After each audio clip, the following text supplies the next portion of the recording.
Dear Penguin class, hello. How are you?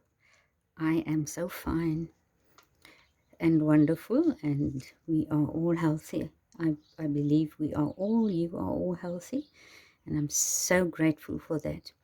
Okay, video 7 of the English grammar, past tense 11 to 20. This will be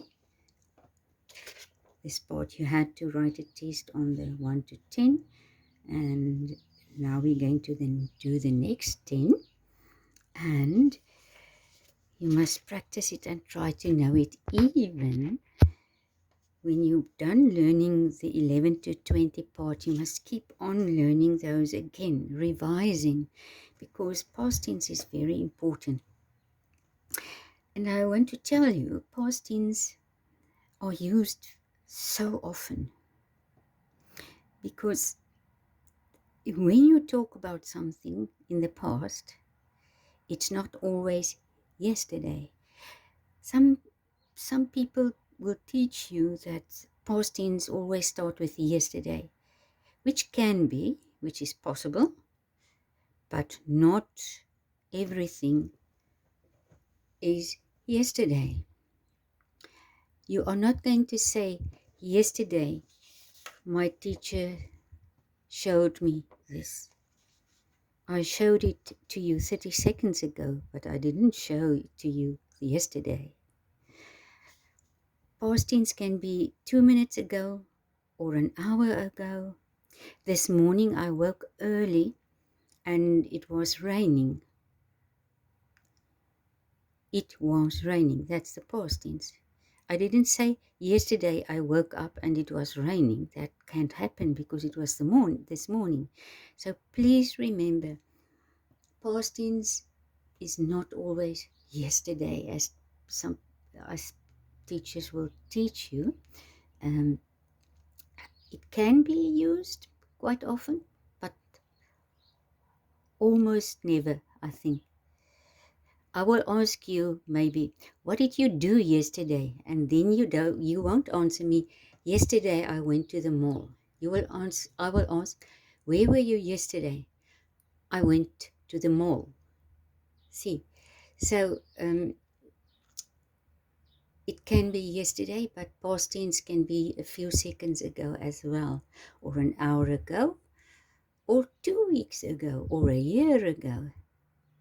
So past tense are used very, very often. The verbs we use in our sentences will be used very often in our sentences, and when we write and when we type something on the computer and write letters on the computer as well. The spelling is important. Yes, we do have spell checkers, but yeah, I do hope you do your best to know these words. Okay, so the first one at number 11, sing, sang. That's very important. The vowel changes. Kiss, kissed. The double S, the double S. Okay, now these three are the same. Bring, brought. Buy, bought. Fight, fought. Now these words may look terrible to you, but if you go and practice only those sounds, I'll circle it for you.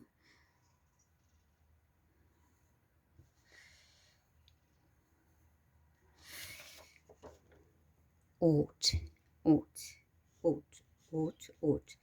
All three are the same. I put it there for a reason, all three together, so that you can see they are exactly the same except for the beginning part.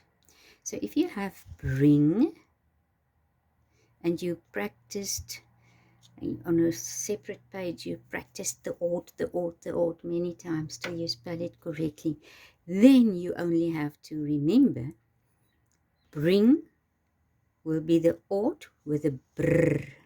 the brr and the brr. The fight, fought. The ought, only with a F. And the bought with a B, the bring with a brr. Brought, bought, and fought. All three of them are actually the same except for the beginning part. Win, won. So sing, sang, the vowels change. Kiss stays the same, but an ed added. Win and won, the vowels also change. Sit, sat, the vowels also change. Play, played, it stays the same except for the ed. Work and worked. So these three, the played and the worked and the kissed, you only add an ed. But with sing, sang, win, won, sit, sat, and stand, stood, I made a V for vowel. No, you know how to spell vowel? And vowels are A, E, I, O, U. Right? So, sing, sang, the vowel changes. Win, won, the vowel changes. Sit, sat, the vowel changes.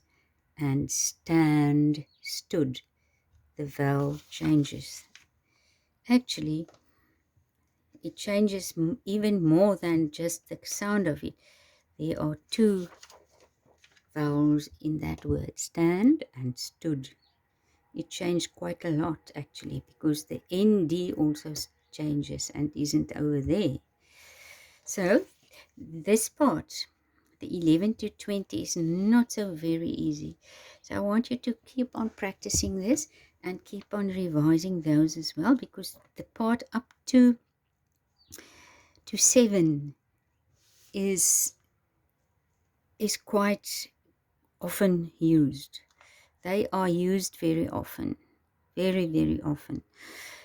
These ones, actually all your past tense words will be used very, very often. This is our English language, which is a wonderful language. So try and practice it.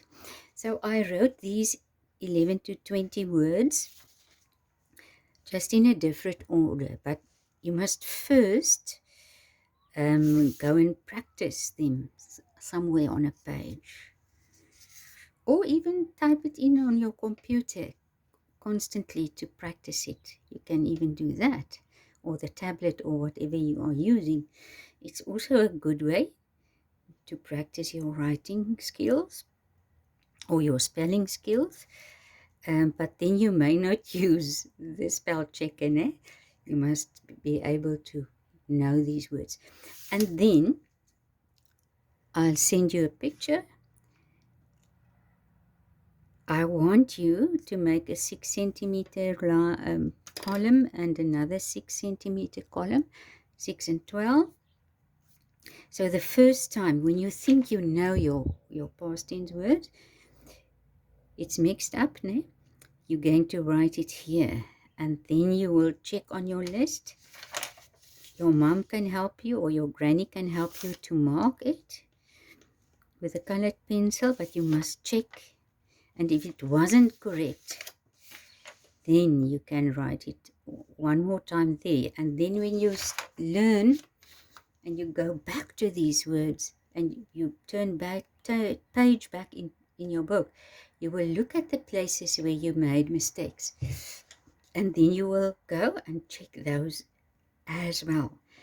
So you always go back to the mistakes you made and check if you still remember it.